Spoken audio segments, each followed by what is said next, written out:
What's good, YouTube? This your man Spill Dog. I've been seeing a lot of videos the last couple of days about Tank and Devin and Tank and Shakur.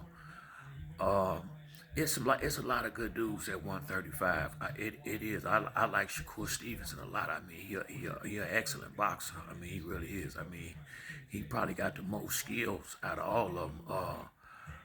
But for me, I just think Tank got that eraser.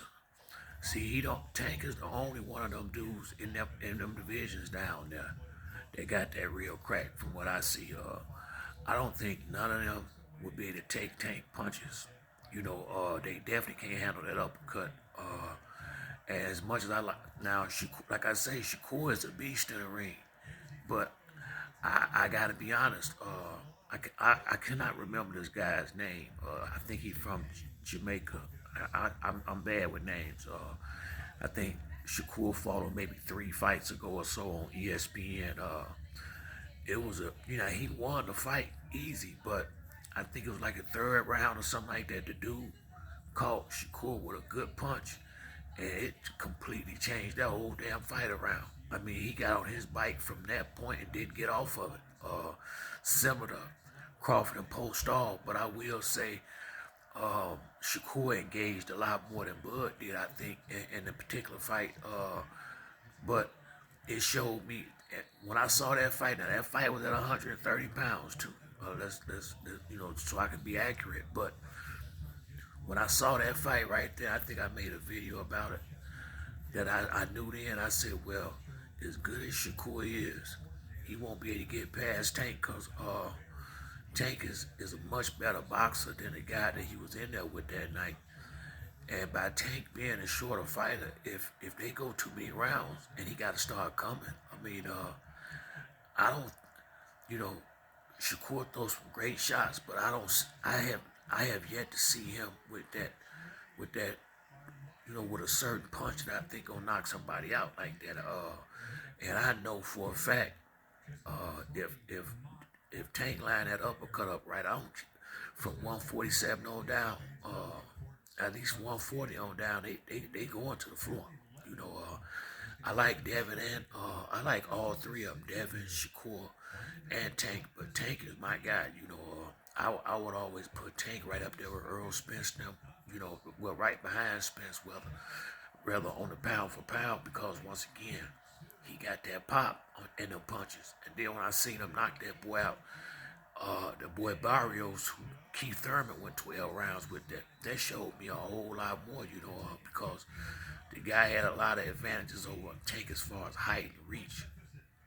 And I had to agree with Floyd. I think Barrios was up on the cards at the time that Floyd came to Tank and told him, look, you down on the unofficial. I was kind of seeing it the same way at that point, but it seemed like it pissed Tank off, and he went on ahead and stopped boxing and fighting. And see, that's why I think he gonna have an advantage with them type dudes, because in a real big pay-per-view fight, when you got a person on there that's on your same level, they won't be able to control Tank like they do a lesser fighter, which now it's not all about skill no more. Now it's what's under the hood that makes the difference. This is what this is the difference between, I think, the real champions and the pretenders. It's guys that's very physically talented, and well schooled, but they don't got that oomph when it come down to it. Tank has showed that. What Tank come from, he had to add that. I believe Shakur got it. Now do he got the power to go with it? I haven't seen it.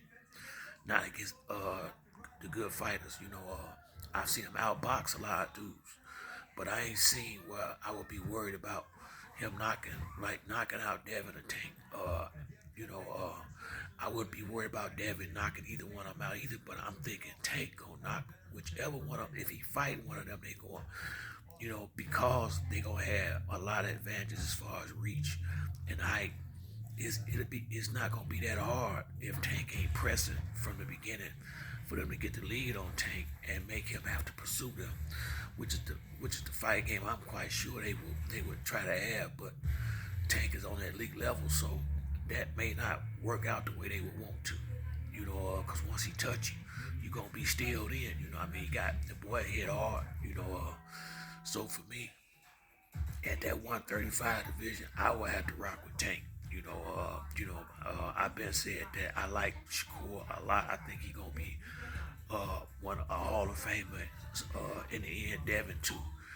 But if they smart, they'll dance around Tank if they can. Now I want to see the fight, but somebody making a career move, I don't know how smart it is at 135 to jump in that ring with Tank Davis. I'm just gonna keep it real with you, cause you more likely get knocked out in there.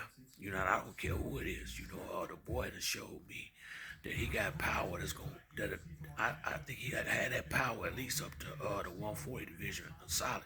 And once again, I have not seen that out of Lomachenko, Devin, or Shakur, that they can go in there with that one good punch and change the whole fight around. So I would have to lean towards Tank against all the rest of them dudes at 135. But it's some good fighters up there. Frank Martin, there's a lot of good fighters up there. They got the boy Keyshawn Davis coming. It's some heat in that division, but ain't but one dude that I see got that eraser right now. But that's it for me on this video. If you like the video, like and subscribe. Till the next time, it's your boy Spiel Dog. I'm out.